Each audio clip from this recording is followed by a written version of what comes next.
Hello everyone, आपका एक बार फिर से वेलकम करते हैं आज के हमारे इस नए वीडियो पे। तो आज इस वीडियो के अंदर मैं आपके साथ डिस्कस करने वाला हूं Tata digital India fund diet growth के बारे में। इसमें मैं आपसे डिस्कस करूंगा ये जो म्यूचुअल फंड है इसने पिछले 1 साल, 3 साल, 5 साल या फिर एनुअल रिटर्न क्या दिया है, आज के रेट में इसका एक एनएवी का प्राइस क्या है, ये कितने स्टार रेटिंग म्यूचुअल फंड है, इसमें आप मिनिमम एसआईपी अमाउंट क्या लगा सकते हैं और इसका फंड साइज क्या है। साथ ही साथ मैं आपसे डिस्कस करूंगा इसके अंदर कौन कौन सा स्टॉक लिस्टेड है, और अगर आप इस म्यूचुअल फंड में कुछ पैसा जमा किए होते तो पिछले 1 साल, 3 साल, 5 साल के अंदर आपको क्या रिटर्न देखने को मिलता। और लास्ट में मैं आपसे डिस्कस करूंगा कि क्या हमें Tata digital India fund diet growth के अंदर इन्वेस्टमेंट करना चाहिए या फिर नहीं करना चाहिए। अगर आपने ऑलरेडी इन्वेस्ट किया है तो आगे आप अपना एसआईपी और लमसम के साथ क्या करेंगे। Tata digital India fund diet growth ये एक इक्विटी म्यूचुअल फंड है जो कि सिलेक्ट्रिकल कैटेगरी के अंदर आता है, और ये काफी हाई रिस्क म्यूचुअल फंड है। इसने जो पिछले 1 साल में रिटर्न दिया वो 44.74% का रिटर्न दिया है। 3 साल की बात करें तो 3 साल में 14.96% का रिटर्न है। 5 साल के रिटर्न के ऊपर बात करते हैं तो 5 साल में 32.52% का रिटर्न है। और अगर एनुअल रिटर्न की बात करें तो एनुअल रिटर्न है 23.16% का। ध्यान देंगे अभी जो भी रिटर्न मैंने आपके साथ डिस्कस किया ये इनका वन टाइम यानी कि लमसम का रिटर्न है। अगर आप एक बार में कुछ पैसा इन्वेस्ट करते हैं तो आपको ये रिटर्न देखने को मिलता। अगर आप एसआईपी के थ्रू इन्वेस्टमेंट करेंगे तो रिटर्न आपको कुछ और मिल सकता है। क्या मिल सकता है ये चीज मैं इसी वीडियो के अंदर आपके साथ डिस्कस करूंगा। एनएवी के ऊपर बात करें तो आज के रेट में इसका एक एनएवी का प्राइस है 64 रुपया 62 पैसा। रेटिंग की बात करें तो इसको किसी प्रकार का रेटिंग नहीं मिला हुआ है। इसमें आप मिनिमम एसआईपी अमाउंट 100 रुपया लगा सकते हैं और इसका फंड साइज है 12,052 करोड़ का। यानी कि अभी तक टाटा डिजिटल इंडिया फंड के अंदर जो टोटल पैसा इन्वेस्टेड है वो है 12,052 करोड़ का। अब रिटर्न कैलकुलेटर के ऊपर बात करते हैं कि अगर आप इस म्यूचुअल फंड के अंदर कुछ पैसा जमा करते तो फिर आपको क्या रिटर्न देखने को मिलता। इससे पहले अगर आपने अभी तक आप स्टॉक पे अपना अकाउंट ओपन नहीं किया और करना चाह रहे हैं तो इस वीडियो के डिस्क्रिप्शन में मैंने अपना डीमेट अकाउंट का रेफरल लिंक दिया है। अगर आप मेरे रेफरल लिंक से अपना अकाउंट ओपन करते हैं तो फिर आपको अकाउंट ओपनिंग या अकाउंट मेंटेनेंस का कोई भी चार्ज नहीं देना होगा। अगर आप इस म्यूचुअल फंड के अंदर 5,000 रुपया पर मंथ जमा करते हैं तो 1 साल में आपका पैसा जमा होता है 60,000, आपको मिलता है 72,779 रुपया। यानी कि 1 साल में करीब आपको एसआईपी के थ्रू 21% का रिटर्न देखने को मिलता। 3 साल की बात करें तो 3 साल में आपका पैसा जमा होता है 1,80,000, आपको मिलता है 2,76,911 रुपया। यानी कि 3 साल में एसआईपी के थ्रू अप्रोक्स आपको 53% का रिटर्न देखने को मिलता। और 5 साल की बात करें तो 5 साल में आपका पैसा जमा होता है 3 लाख, आपको मिलता है 6,25,399 रुपया।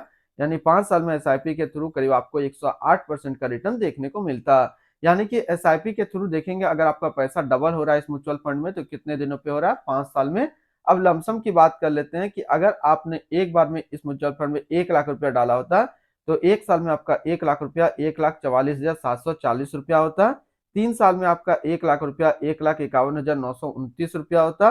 और 5 साल में आपका 1 लाख रुपया 4,08,702 रुपया होता। तो यहाँ से देखेंगे तो 3 साल में अगर देखेंगे लमसम के थ्रू तो आपका पैसा डबल नहीं हो रहा है और 5 साल में 4 गुना हो जा रहा है। यानी कि अगर डबल का देखेंगे तो 4 साल में लमसम में इसमें आपका पैसा डबल हो रहा है और एसआईपी में 5 साल में आपका पैसा यहाँ पे डबल हो रहा है।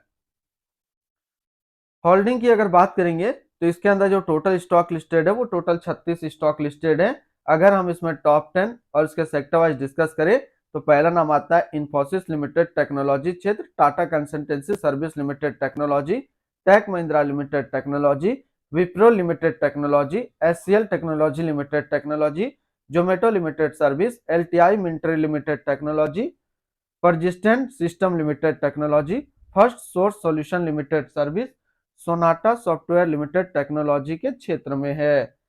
अब बात करते हैं इसकी होल्डिंग एनालिसिस का तो इक्विटी पे है 94.8% और कैश पे है 5.3%।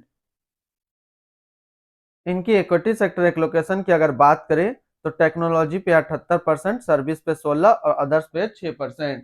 यानी कि अगर आप टाटा टेक्नोलॉजी इंडिया फंड के टाटा डिजिटल इंडिया फंड के अंदर अपना इन्वेस्टमेंट करते हैं तो आपका इन्वेस्टमेंट इन सारी कैटेगरी पे आपका इन्वेस्टमेंट इक्वल करके लगेगा। और देखा जाए तो टेक्नोलॉजी का सेक्टर पे सबसे ज्यादा स्टॉक होल्डिंग देखने को मिलेगा। इनके एडवांस रेशियो की अगर बात करें तो इसका प्राइस टू अर्निंग रेशियो 40.68 और पीबी रेशियो 7.53। अगर आप इस म्यूचुअल फंड के अंदर अपना इन्वेस्टमेंट करना चाह रहे हैं तो फर्स्ट टाइम मिनिमम लमसम आपको 5,000 रुपए का करना होगा, और अगर आप सेकंड टाइम भी लमसम करना चाहें तो सेकंड टाइम आप 1,000 का लमसम कर सकते हैं। एसआईपी की बात करते हैं तो इसमें आप मिनिमम एसआईपी अमाउंट 100 रुपया लगा सकते हैं। रिटर्न एंड रैंकिंग के ऊपर बात करते हैं और सबसे पहले बात करते हैं टाटा डिजिटल इंडिया फंड का फंड रिटर्न, जो कि एक साल में 44.7, 3 साल में 15, 5 साल में 32.5 और एनुअल है 23.2 का। वहीं पे इस कैटेगरी का जो एवरेज रिटर्न होता है यानी कि इक्विटी इलेक्ट्रिकल कैटेगरी का एक साल में 38.1, 3 साल में 12.1 और 5 साल में 29.3 का है। तो यहाँ से देखेंगे ये म्यूचुअल फंड 1 साल, 3 साल या फिर 5 साल हमेशा अपना कैटेगरी एवरेज से ज्यादा रिटर्न निकाल करके दिया है। अगर आप इसके अंदर इन्वेस्टमेंट करना चाह रहे हैं या फिर ऑलरेडी इन्वेस्टेड है तो मिनिमम टारगेट क्या लेकर के चलना है, तो लमसम में जो टारगेट रहेगा वो रहेगा 5 साल का, और एसआईपी में जो टारगेट रहेगा वो रहेगा 7 साल का। अगर आप इतना टाइम तक कंटिन्यू अपना इन्वेस्टमेंट को रखते हैं तो ये म्यूचुअल फंड आपको काफी अच्छा रिटर्न दे देगा, आपको किसी और अदर म्यूचुअल फंड में इन्वेस्ट करने की जरूरत नहीं पड़ेगी। अगर 5 साल का लमसम का मैंने डाटा कहा तो क्यों कहा, अगर आप प्रीवियस 5 साल का डाटा देखेंगे तो यहाँ आपका लमसम में जो पैसा 4x हो रहा था, और एसआईपी में आपका जो है 5 साल में जो 2x हो रहा था। तो अगर आप 7 साल चला लेते हैं तो 3x से 4x होने में टाइम नहीं लगेगा, यानी कि 4x का टारगेट मैं आपको दे रहा हूँ। अगर 1,000 इन्वेस्टमेंट करेंगे तो करीब आपको 4,000 के अप्रोक्स रिटर्न मिलना चाहिए एसआईपी में 7 साल में, और लमसम में जो है अगर आप 1,000 इन्वेस्टमेंट करते हैं तो 5 साल में ये 4,000 होना चाहिए। ये टारगेट लेकर के हम लोग चल रहे हैं कि अपना पैसा को इस म्यूचुअल फंड से इतने टाइम पीरियड में 4 गुना करना है। इनकी एक्सपेंस रेशियो का अगर बात करें तो इनका एक्सपेंस रेशियो 0.39% का।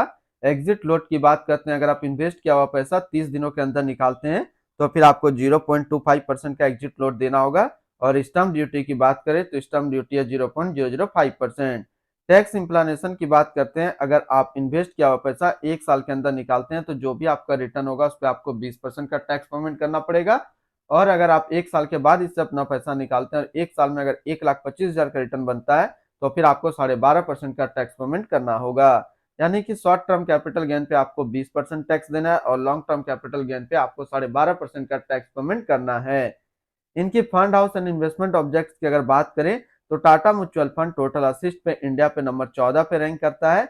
इसका टोटल असिस्ट अंडर मैनेजमेंट है 1,60,868 करोड़ का।